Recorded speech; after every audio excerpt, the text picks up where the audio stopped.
For February 2020, me and Rosie went to Rome and we had just over 2 days there. In that time, we managed to get around the vast majority of the city and see the main points of interest they have to offer. Not just doing that though, but doing it on a budget as well. Our aim for this was to spend as little as possible, but spend when necessary to not just see places, but to experience them as well. The next day we began our travelling and wandering around, with the Pantheon being the first location. The Pantheon was originally a Roman temple, but is now a church. It boasts stunning views inside and out, with massive pillars making you feel like you're in a movie when close up to them, and inside there is art all over the dome. Along with it being the top point of interest in Rome to visit, it is also free to go inside, making this a great start to the budget exploring and seeing something stunning in the process. After the Pantheon, we head northwest to Ponte Umberto I bridge, which leads you to the Piazza del Tribunali, which is known as the Palace of Justice, the Supreme Court in Rome, so it's not somewhere you can just have a wander inside. However, the building itself looks amazing, so on our way to the Vatican we spent a few minutes just having a look at it. We carried on going west until we reached the Castello Sant'Angelo. It cost around €16 per person to go inside, so we saved our money this time and passed on that opportunity. However, if you haven't got as much of a budget, then it's worth going inside. Then we headed west a little more until we ended up at the Vatican. This is widely known as the home of the Pope, the holy country of the world. It has the smallest square meter size of any other country, along with the smallest population as well. However, it has one of the highest fortunes of any country. They literally have a bath worth $3 billion. The Vatican is small. This is literally the size of it. Without paying to go inside the museum and the cathedral, you won't be able to go anywhere much inside the country. We didn't have pre-booked tickets, and although there are people selling them outside, it's not always reliable to do that, so we passed on the opportunity of seeing more inside the Vatican as well. However, if you do want to explore, you can find dual tickets for around £30 online. After our stint in the Vatican, we headed east towards the Fontana di Trevi. This is the largest fountain in Rome and one of the most famous in the world. It has amazing sculptures and design all around the fountain, which makes it a top point of interest. Other than just viewing the fountain, you can carry out a tradition of throwing a coin over your right shoulder and making a wish. Because of it being a public fountain, it doesn't cost you anything to see, only if you choose to throw some money over your shoulder. Be aware though, if you sit on the edge of the fountain or touch the water, then the police will blow whistles at you to stop, and if you ignore them, then more severe actions could be taken. Basically, just don't mess about right next to the fountain and sit on the edge and you'll be fine. Then we headed north to the Plaza di Spagna. Here you'll be able to find the Spanish Steps. The Spanish Steps is a set of stairs consisting of 135 steps and gets its name from the Spanish Embassy.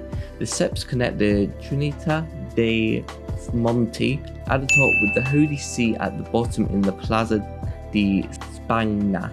Again, this is the main point of interest that is free, which is awesome. Similar to the fountain, you can't sit on the steps or else the police will walk around with whistles and signal for you to stand up. Again, don't mess about and sit on the stairs and you'll be completely fine. After that, we decided to go back to the hotel and chill out for a bit before going out for a meal at a small local restaurant close to the hotel. We spent around €25 for a pizza each, as well as a Coke, which is not too bad I suppose. The second day we was up bright and early to head to the other side of the city, starting our day off at the iconic Roman Colosseum. This piece of history that people travel all over the world to see for their own eyes, and we was one of those people. The Colosseum began construction in 72 AD and finished in 80 AD. It is the largest amphitheatre ever built at the time and could hold 50,000 to 80,000 spectators. In 2018, it was the world's most visited attraction, with over 7.4 million people visiting it. When visiting the Colosseum, there's a lot of work being done on the streets on the outside of it, as well as a fair amount of scaffolding inside as well. This, however, doesn't take away any amazing feats it has on you when you walk up to it and around it inside. Inside the Colosseum, you can walk around on the ground floor and the first floor, and on the first floor there's a museum with old ruins and pieces of history about the Colosseum as well. Then on the other half of the first floor you can walk outside and look down on the bottom floor and have a great view from that. The ground floor and the main stage, as you could call it, would have been filled at the time. What you see when looking down is the tunnels underground where the gladiators would be kept before battles. The Colosseum is a stunning piece of human history and I couldn't recommend it anymore. I would say to get there early so there isn't as many people. You can get entry to this as well as the Roman Forum for £23, which is really good value. I'd recommend booking online so you don't have to wait in long queues to purchase a ticket either. After we spent a good hour and a half at the Colosseum, we stopped off at the Arco di Constantino before heading to the Roman Forum. The Roman Forum is a part of the Colosseum ticket if you purchase the bundle, and it's a huge area full of ancient ruins. For centuries, the Forum was used every single day for life in Rome. Many of the oldest and most important ruins and sculptures of the ancient city can be found on or near the Forum. The Forum attracts over 4.5 million visitors every year. You can spend hours walking around the Forum. There are small ruins and big ruins, massive towers and pillars there as well. It gives you a lovely view over the city and is packed with history. Definitely not something you'd want to miss out on. We exited on an exit that took us out onto the main road by the Capitoline Hill, which we walked up. This gave us an amazing view over the Forum with views of the Colosseum in the background as well. From there we walked to the plaza. On this hill there are several important temples built, the most important being the Temple of Jupiter Optimus Maximus Capitolinus. I've probably butchered that pronunciation, I'm not gonna lie.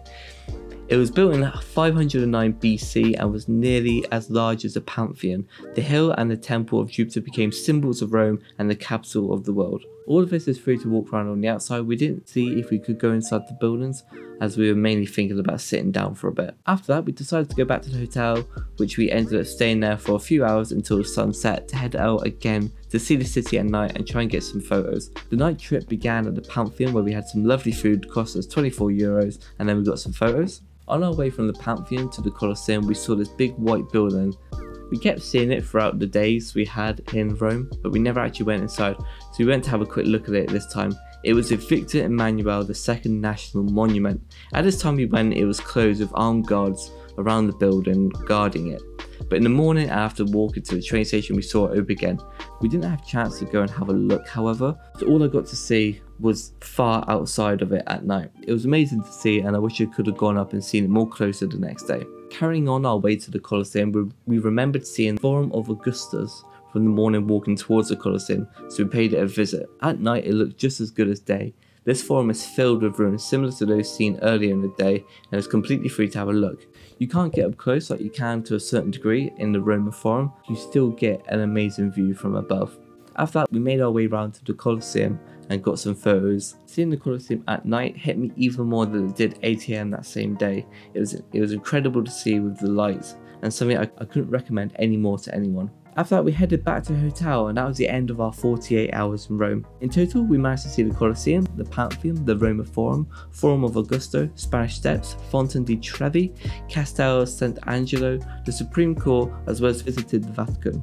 We could have spent more and done a bit more, but we could have spent less and done less as well. Have you got any suggestions for an amazing city around the world, and more specifically in Europe, that we could explore in a day or two on a budget? Let me know in the comments below. Thank you for watching. If you've enjoyed, be sure to leave a like. Make sure to subscribe with notifications turned on so you don't miss my future uploads. I upload every Friday. I'll see you all next time for another video. Bye!